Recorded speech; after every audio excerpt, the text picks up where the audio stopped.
ওরে কি খাইতেছি রে, আমি মনে হইতেছে এক থালা অমৃত নিয়ে বসে পড়ছি। আসসালামু আলাইকুম, সবার কি অবস্থা, কেমন আছেন? আমি আপনাদের বোন গরমে একদম নাজেহাল অবস্থা। এই রে ভাই, গত 2 দিন ধরে যে কি যে ইঁদুর মরা গরম পড়ছে, আল্লাহ গো আল্লাহ। গরমে 2 দিন ধরে জীবনটা তেনা তেনা হয়ে যাইতেছে, সাথে শরীর মরিল জ্বইলা যাইতেছে, মাথাটা তো গরম হয়ে গেছে। এরপর মনে করেন সকালবেলা ঘুম থেকে উঠে যখন দেখলাম শরীর আর মাথাটা গরম, কোনো কথা নাই ভাই, সোজা চলে গেছি ফ্রেশ হয়ে একদম রান্নাঘরে গিয়া মনে করেন ভাতের মধ্যে এক জগ পানি ঢাইলা দিয়া, তারপর মনে করেন লবণ দিয়া আচ্ছা মতো ভাতটারে ডইল্লা মইল্লা, তারপরে এই যে শাক আর হইলো করলা ভাজি দিয়া মা খাইয়া এই যে এত সুন্দর করে খাইতেছি, মনের মধ্যে মনে হইতেছে যে এর থেকে ভালো খাবার আর কোনো কিছু হইতে পারে না। খাইতেছি আর মাঝে মধ্যে একটা করে মরিচের কামড় মারতেছি, ইস কি যে শান্তি লাগতেছে। আমার কথা যদি বিশ্বাস যদি না হয় ভাই, তাহলে আপনারা এক্ষুনি ট্রাই করে দেখেন, কি যে মজা আর কি যে শান্তি পাইবেন। সাথে সাথে মাথা মন শরীর যেসব গরম আছিল সবকিছু মনে করেন এক নিমিষে ঠান্ডা হয়ে যাবে। যদি আপনারা আরেকটু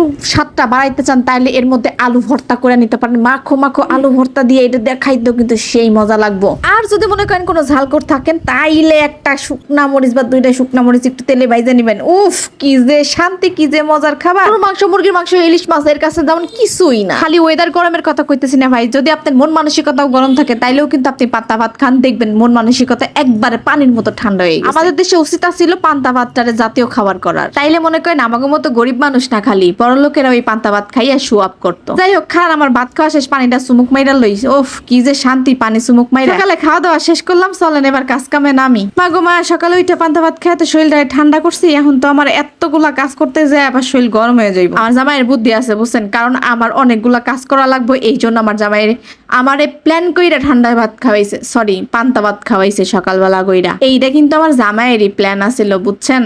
যাই হোক, এতক্ষণ পর বিষয়টা খুইলা কইলাম আপনাকে। যাই হোক গাইজ, আমি এটা দেখতেছেন বোয়াল মাছ ধরছিলাম, বোয়াল মাছ কাটতেছিলাম। আমার জামাই কইতাছে একটু চেষ্টা করে কাটো, তাহলে মাছটা একটু বড় দেখা যাইবো।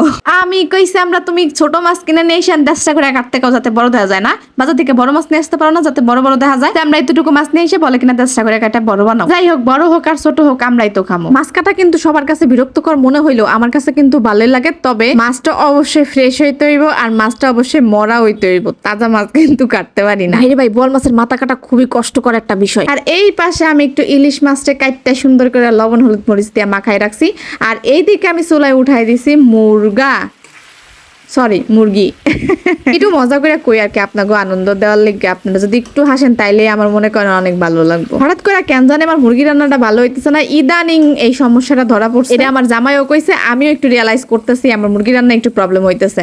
যাই হোক, আমি কিন্তু গরুর মাংসটা খুব সুন্দর রান্না করতে পারি। আরে হাত হইলো ভাই, হাত হইলো পাকা হাত। এইসব মুরগি টুরগি কি রান্না করে নাকি আমার এই হাত? আমার হাত রান্না করবো একটু দামি দামি খাবার, একটু গরুর মাংস হইলে বেশি সুন্দর রান্না করতে পারি। কিন্তু আমার জামাই তো বেশি একটা গরুর মাংস খাওয়ায় না, কিনে না গরু, এই জন্য এই অবস্থা। কি আর করা, তাই এই মুরগি রান্না করি। আর এই একটু করে আমাকে পোলাও রান্না করি আমাকে 2 জনের জন্য। আমি যখন বাসা চেঞ্জ করছি এইখানে আমার গ্যাস আসছিল না, তাই আমার রাইস কুকারে ভাত রান্না করতে হয়। আর আমি এই রাইস কুকারেই কিন্তু মাঝে মধ্যে তরকারি রান্না করে ফেলাই। এখন এই যে দেখতেছেন আমি পোলাও রান্না করতেছি, পোলাওটা কিন্তু আসলে অনেক সুন্দর হয়। যারা কিনা আপনারা আমার মতো করে এই যে রাইস কুকারে আপনারা পোলাও রান্না করেন তারা কিন্তু বিষয়টা জানেন। এই যে রাইস কুকারের ঢাকনাটা পটাশ করে নামাই দিলাম, এমন সুন্দর মতো হইব। আর আমার ইলিশ মাছ ভাজা দেখেন, 2টা মানুষ খামু, কত বিশাল একটা ইলিশ মাছ ভাজছি, দেখছেন নি? আমাকে মতো ইলিশকে আপনারা খান। যাই হোক, আপনারা আবার চোখ দেন না কিন্তু আমাকে আবার পেতলা পায়খানা হইব এই গরমের মধ্যে। তো বন্ধুরা, এই ছিল আমার আজকের